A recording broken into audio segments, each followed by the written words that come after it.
Thank you very much, Raphael. And good morning and welcome to the CPV section of our conference. So our first speaker is Dr. Samuel Peralta. He's the director of Opal Solar.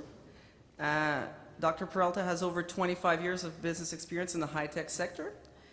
He's currently chairman of Envergence and business director of Kinectrix. He serves on the board of Opal and Axiom NDD. Previously, he headed Vadis, a smartphone software developer, and was also a CTO of OH Solar, which is was a company still in Silicon, and based on an acquisition from Texas Instrument.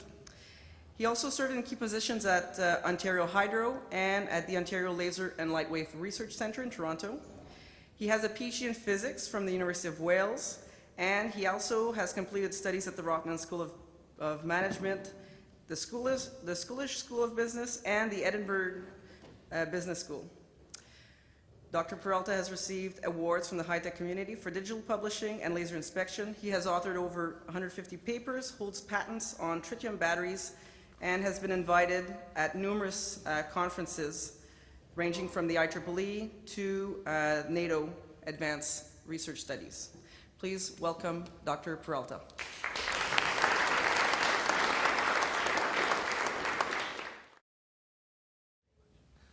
Thanks very much, Karen, for the introduction. I'm impressed. It just goes to show that I'm not in the right age demographic anymore, am I? Anyways, I'd like to welcome you here, and thanks very much for coming. It's an exciting time in the solar industry. In fact, it's an exciting time in the whole photovoltaic industry. Despite some setbacks with LDK in China and various things like that, I still think that there is a strong resurgence of technology. We saw the IPOs of RenRen and the IPO of LinkedIn, which, by the way, as I told someone earlier, is a fantastic resource if you're looking for a job. Go on LinkedIn, put your resume down. You are going to get job offers. Like I get job offers 2-3 a week. I got a job offer from Heidelberg last week. I said, Heidelberg? I'd rather stay in Canada. We are a solar company. Well, actually, Opal comes from optics and electronics. We're not the car company. A lot of people think we are the car company. We're not. The reason is our chief scientist, his name is Jeffrey Taylor. He actually was born in Canada, then went to work for IBM, and then settled in Connecticut. He thought up this name, optics, electronics. He was married to it. He loved it. We couldn't shake him from that, so we kept the name. Opal Solar is only one half of it. We trade, by the way, on the stock exchange, the Toronto Stock Venture Exchange. We were named in February this year to the Toronto Stock Exchange Venture 50. Those are the top 50 companies that have seen an increase in stock price over the last year. This is a photovoltaic company. You know, this is not an IT company, a software company, an ebook reader company, an Apple app company. It's a photovoltaic company. We went from 16 cents to $1.20.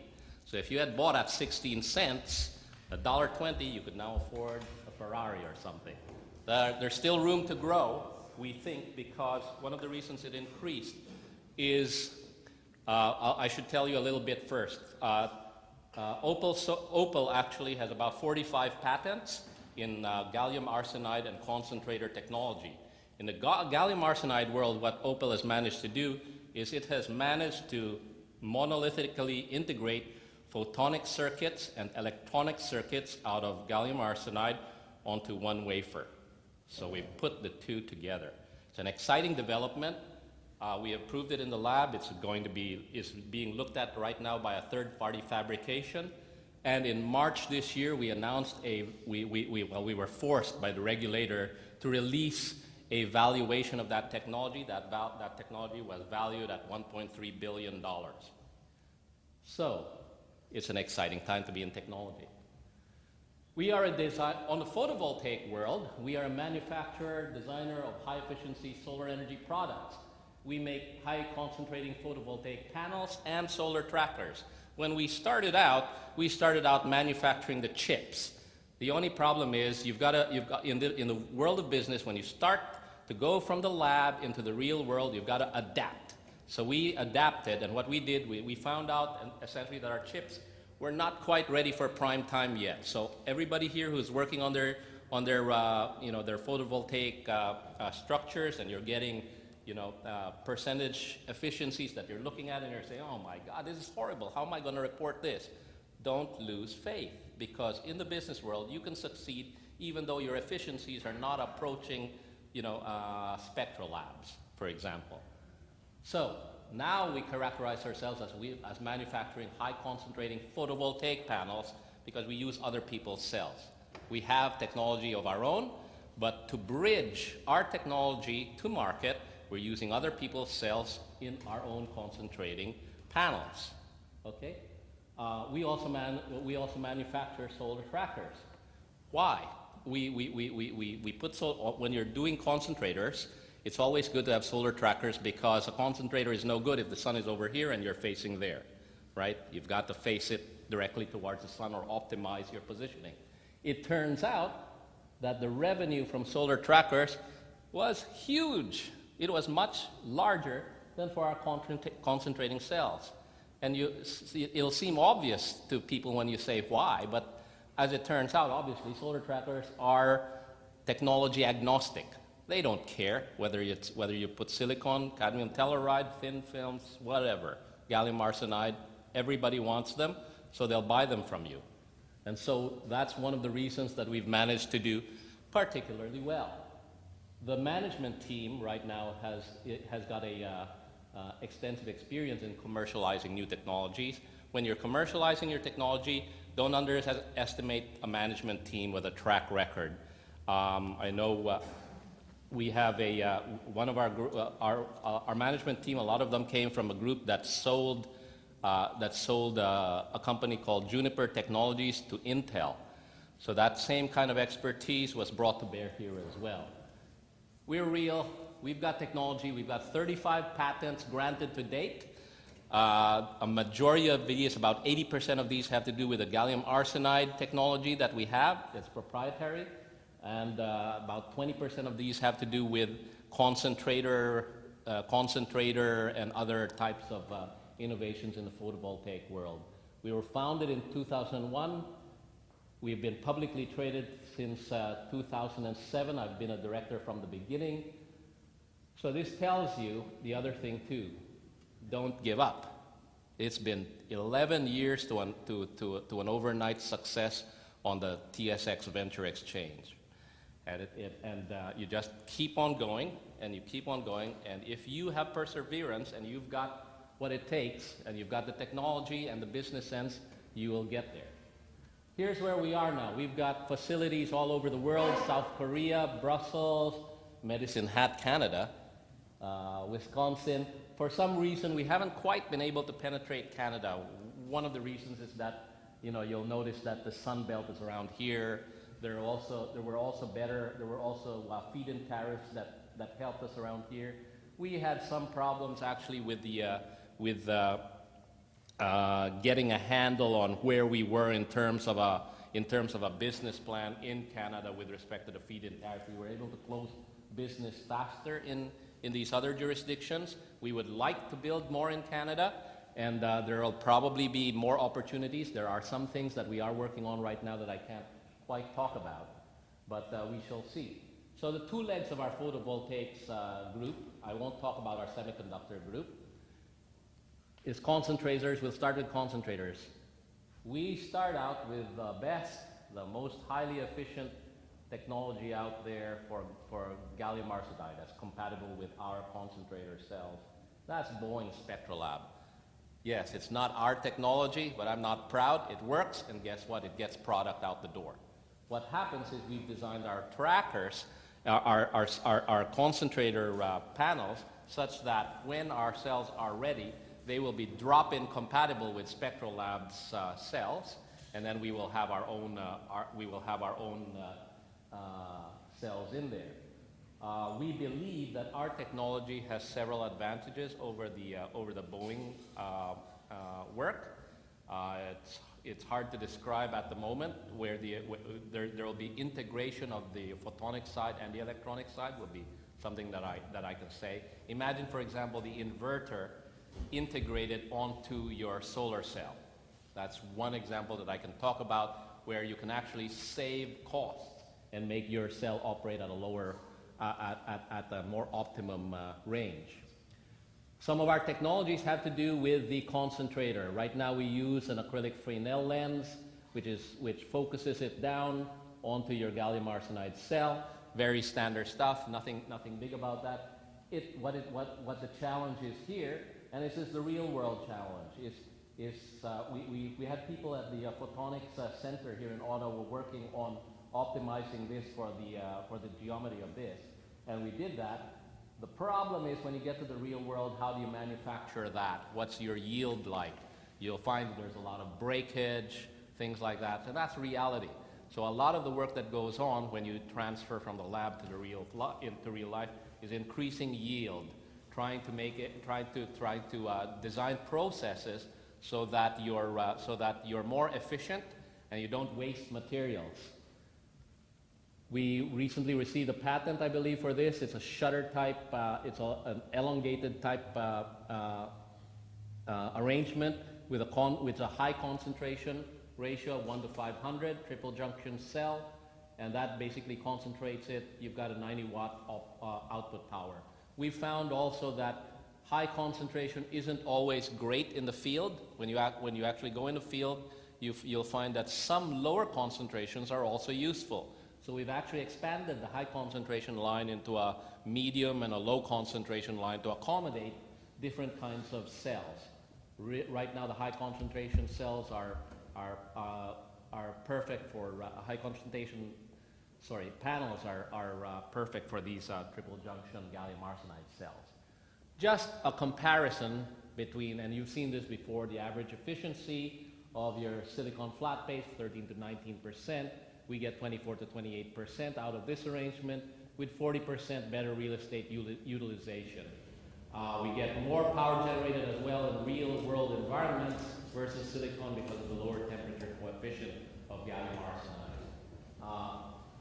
Here, for example, is a graph that shows you the operation of silicon versus gallium arsenide in real world environments, tracking it over the time of day, essentially, with respect to solar irradiation, and you can see the gap in between these two. You've seen that before. In real life, you can see here's fixed flat panel installation that covers 6 acres.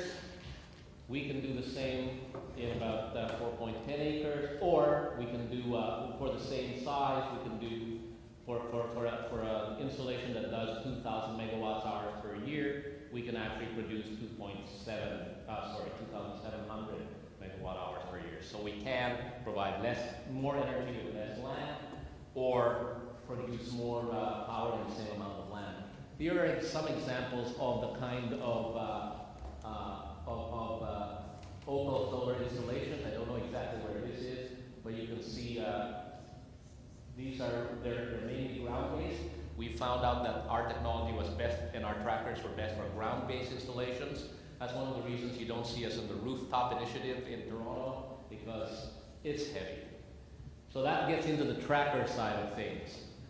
Why trackers? As I said earlier, trackers enable your concentrating PV to be more efficient because you follow where the light is, right? For that, you've got a typical energy output of a panel like that of about 1.5 kilowatt hours. Add tracking to that, and you can increase that over that to about 2 kilowatt hours. So that improves energy production by about 20 to 40%. You get a lower land footprint because you're optimizing your acceptance angle to the sun. You can get different increases in your output by moving from fixed to single axis, just one tilt, to a dual axis. And the kind of improvements that you get are, for example, here for a fixed tilt latitude.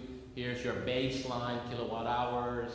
your single axis horizontal, and your dual axis tracker. So you got a 23.1% increase improvement over fixed here.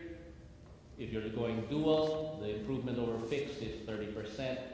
And you can see there's only a small incremental increase, although it may be useful in some jurisdictions in going from a single axis to a dual axis tracker. But there still is an improvement. If you do the actual installation, and this is the kind of spreadsheet that people like to see when you're pitching a project to business. What the business likes is they're really technology agnostic. They want to see at the end of the day the watts produced, the dollars, what the payback time is. And so you can see the incremental yield, 20% reduction in the cost of kilowatt hours in going to trackers. Cumulative cash flow. This is another graph that the business groups like to see. You can see over, I think is this a 20-year project?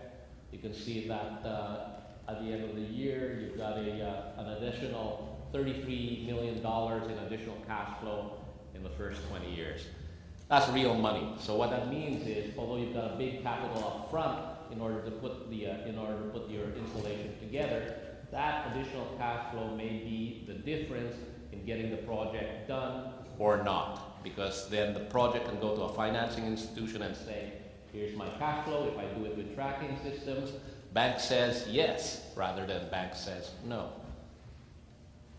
We started with an exclusive partnership with FENA. I believe they're a Spanish company that we started with their trackers. We evaluated various trackers in the world, and then we found out we liked them. We got along very well together. We liked their technology, and we improved their technology as well. So now we are the exclusive distributor as well as a North American manufacturer of these trackers. They're fully compatible with our own panels.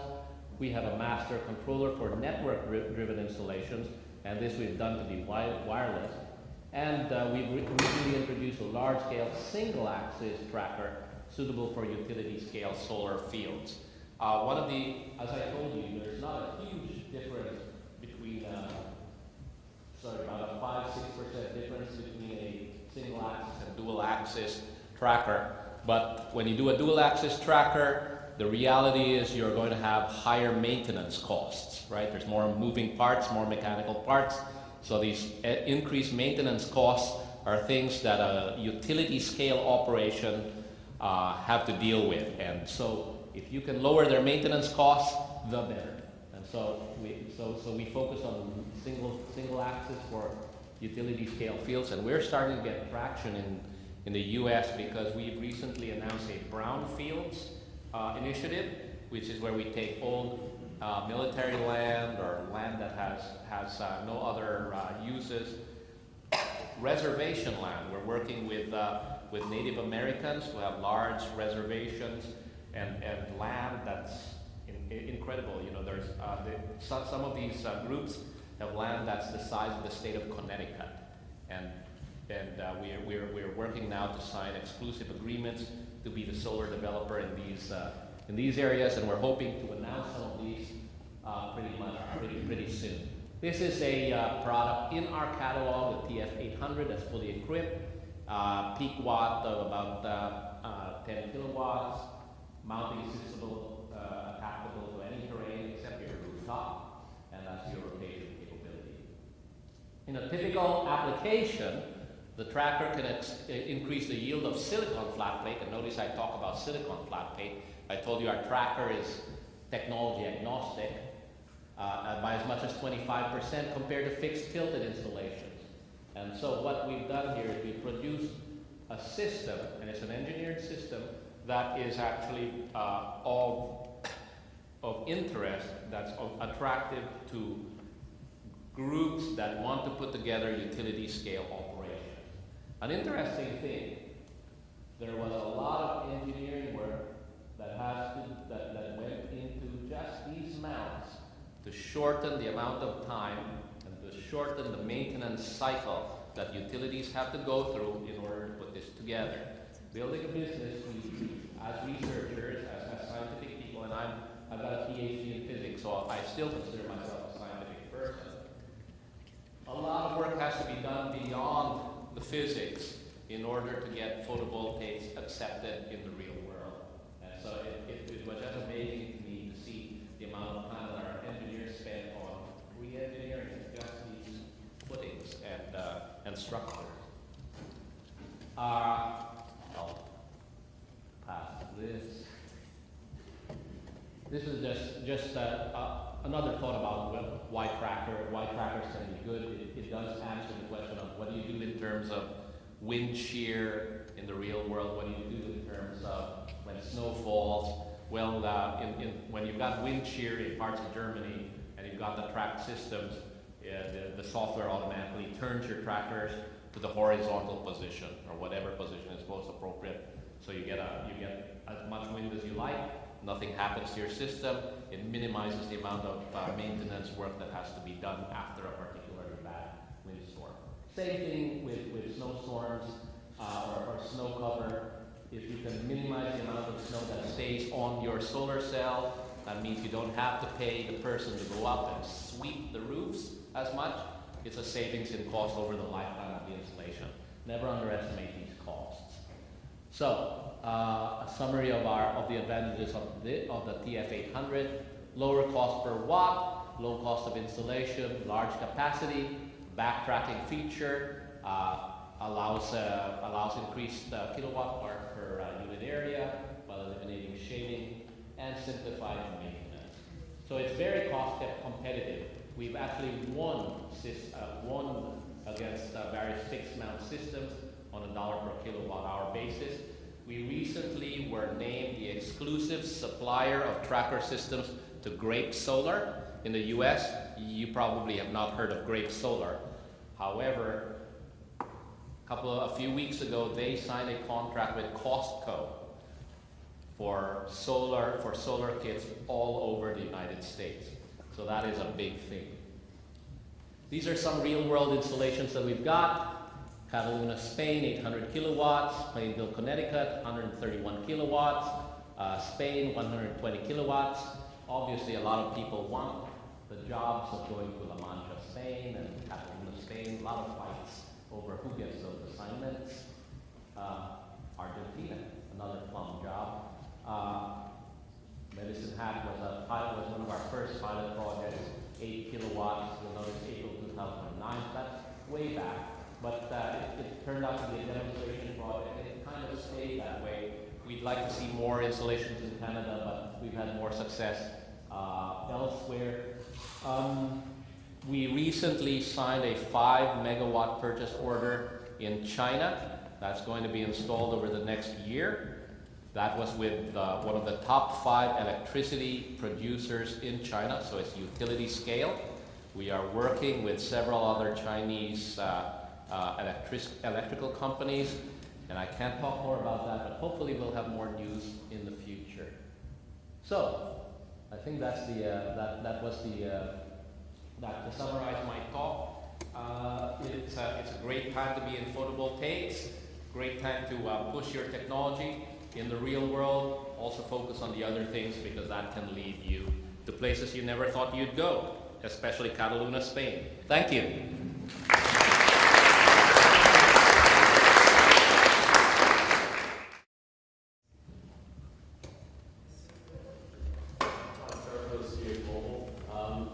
I was just wondering, I'm assuming you've been in talks with the OPA about CPV being part of their breakdown on the FIT and microfit programs. Have you had any feedback from them, and any positive feedback from them? I can't tell you definitively, because I'm not the person talking to the OPA on this. We have people who are working with them, and so I can't answer. I don't know. I should say I'm on the board of directors of OPA of Opel, so I don't do a day-to-day thing. I'm the guy with the whip, right? If they don't perform, you whip. So, but yeah, if we are actively talking to Canadian groups, including the OPA, and hopefully we'll see something positive out of that. You may have done some evaluation and the conclusion that practice our competitors at that time. Could you give us a quick breakdown Oh, sorry. Yeah, so the question was, Opel must have done some comparison between flat panels and tracking panels that show a comparative cost saving. And I think I had it in one of these slides where, which I don't know whether they'll be available, but essentially they're.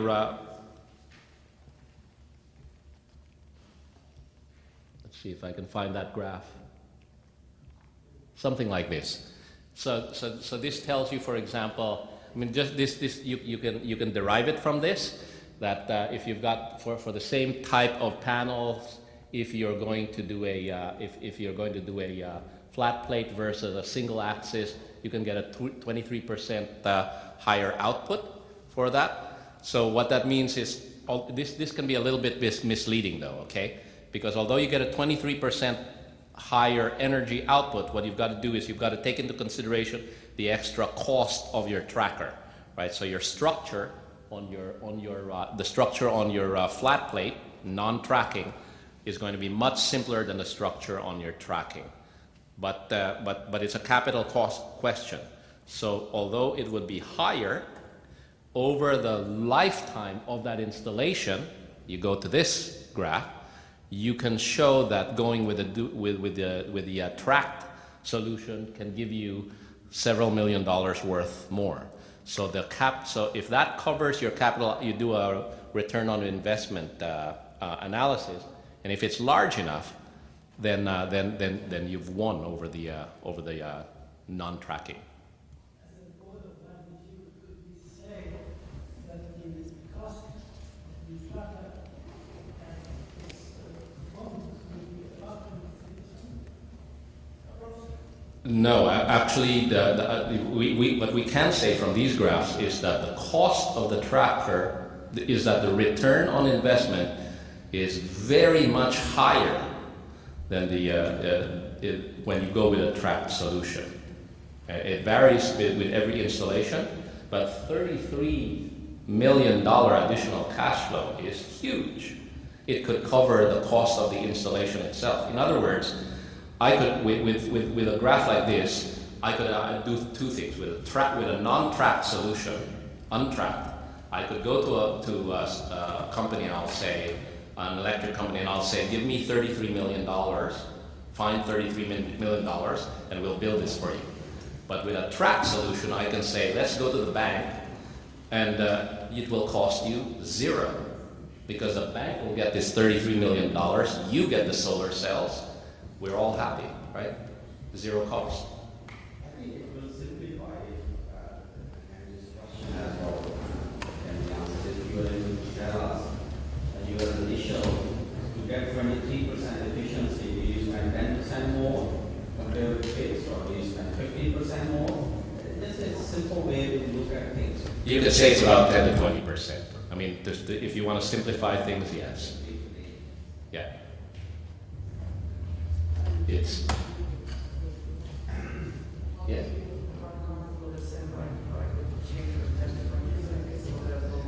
Yeah, there's when you actually make the calculation, it's very site specific, right? So it has to do with the insulation of the area.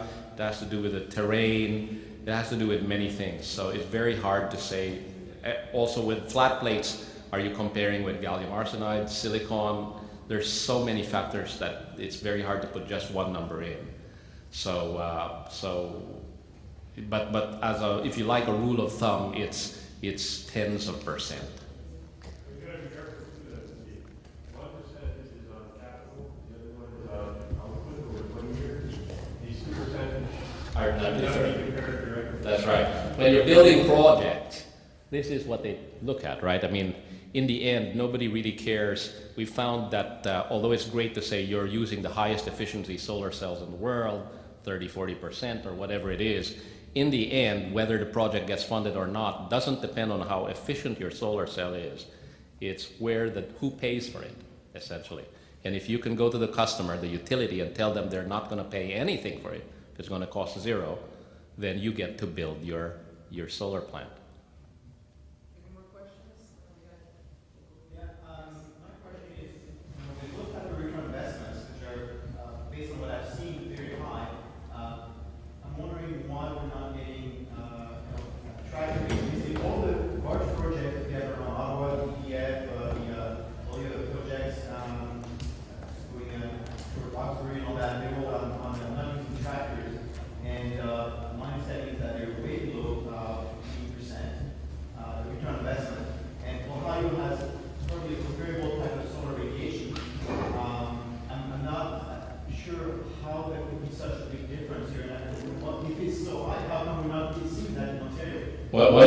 questions is why are we not seeing, if the difference is so compelling, why are we not seeing more tracking applications? There's many, and why we're not seeing this in Ontario.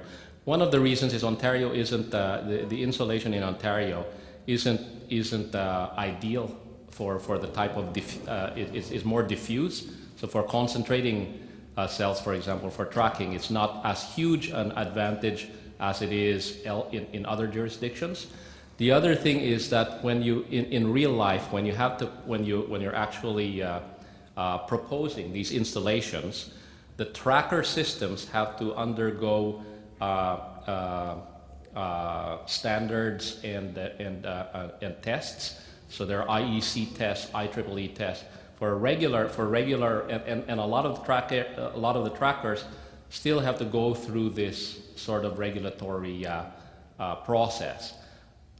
The non-tracking systems have already done that. They've already done that in the past. So it's much easier when they put in a project and say, here it is, all of that is already passed. We've got several projects, for example, where we're working with large integrators of the world. And for us to work with them, we have to qualify our tracking systems. And the tracking systems that we're using are not qualified in certain jurisdictions of the world yet. They're undergoing qualification, and we expect that once the tracking systems have passed qualifications, you'll see more of them.